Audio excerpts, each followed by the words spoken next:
J'invite à présent la présidente de la Commission internationale indépendante chargée d'enquêter dans le territoire palestinien occupé, y compris Jérusalem-Est et en Israël, à faire une déclaration liminaire. Madame Pillay, vous avez la parole. Thank you, Mr. Chair. Excellencies, colleagues, good morning. I would like to begin today by expressing our profound distress over the loss of human lives in this ongoing cycle of violence. Every day, we witness more atrocities, increasing attacks on civilians and civilian objects, forcible transfer and heightening of the siege. Hospitals, shelters, and schools continue being the target of attacks, with deeply disturbing reports of patients being burned alive just 2 weeks ago in a hospital in central Gaza. It is an outrage that these actions have been allowed to continue unabated.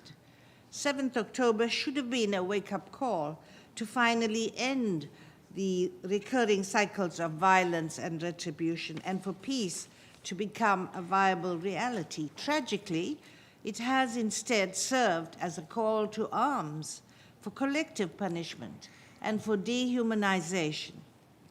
Humanity must prevail.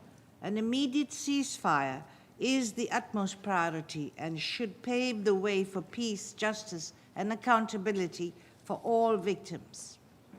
Excellencies, last June, we presented reports to the Human Rights Council documenting some of the most egregious crimes and atrocities committed by Israeli authorities and by Palestinian armed groups since 7th October 2023, including killing, maiming, siege and starvation, forcible transfer, sexual and gender-based violence, and attacks directed against civilian populations. The report before you today examines attacks on medical facilities and medical personnel and the treatment of detainees and hostages from 7th October 2023 to August 2024. Our report concludes that Israeli authorities have implemented a concerted policy to destroy Gaza's healthcare system. Israeli forces have carried out hundreds of attacks on hospitals and medical facilities, including medical vehicles and medical personnel that enjoy special protection under international humanitarian law. Hundreds of medical personnel were deliberately killed or wounded, including by sniper fire, detained and mistreated by Israeli forces. These acts were imposed as collective punishment, constituting the war crimes of willful killing and torture and the crime against humanity of extermination. The destruction of Gaza's health infrastructure has severely impeded access to and availability of medical services, drastically increasing mortality and morbidity, primarily among children and vulnerable patients. At the same time, Israeli authorities tightened the siege, preventing fuel, food, and medical supplies from reaching hospitals, compounding the dire situation of those in need of medical attention. Attacks on health care have drastically reduced the availability of pediatric and neonatal care, causing substantial harm to children and infants. The Commission investigated one particularly egregious incident of a deliberate attack on an ambulance in January 2024. The attack resulted in the killing of 7 family members, including 5-year-old Hind Rajab and 2 paramedics. We concluded that the Israeli Army's 162nd Division is responsible for these actions, which constitute the war crimes of willful killing and an attack against civilian objects. The deliberate targeting and destruction of the infrastructure providing sexual and reproductive health care, combined with the lack of access and availability to health care, violates the reproductive rights of Palestinian women and girls, resulting in long-term irreversible repercussions on the Palestinian people's right of survival as a group. The Commission also documented attacks by Palestinian armed groups on medical staff, facilities, and ambulances in Israel on or after 7th October 2023, which we say constitute war crimes.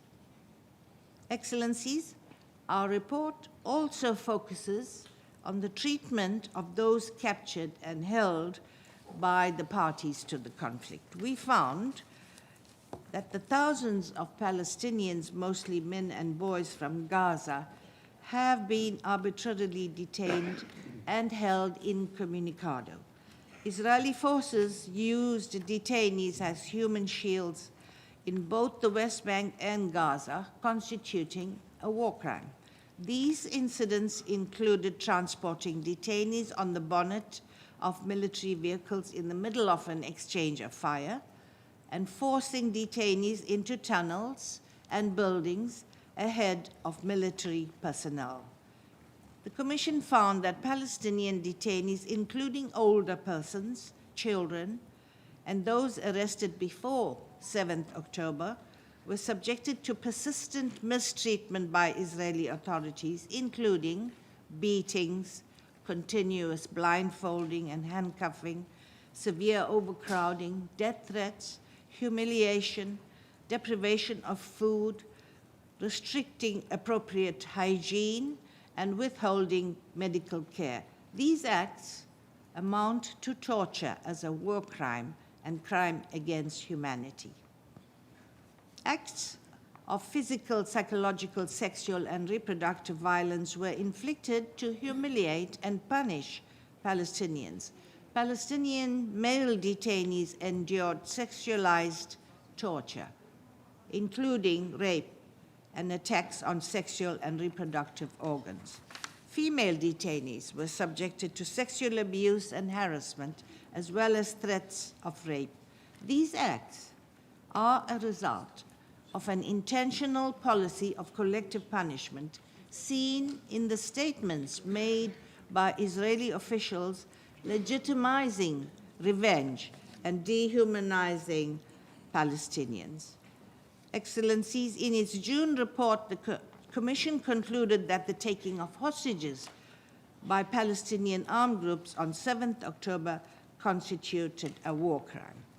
And in this report before you today, we found that hostages have been intentionally mistreated in captivity, and that war crimes and crimes against humanity, including torture, enforced disappearance, and other inhumane acts were committed.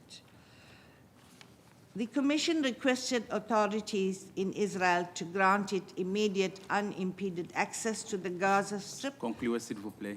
Thank you.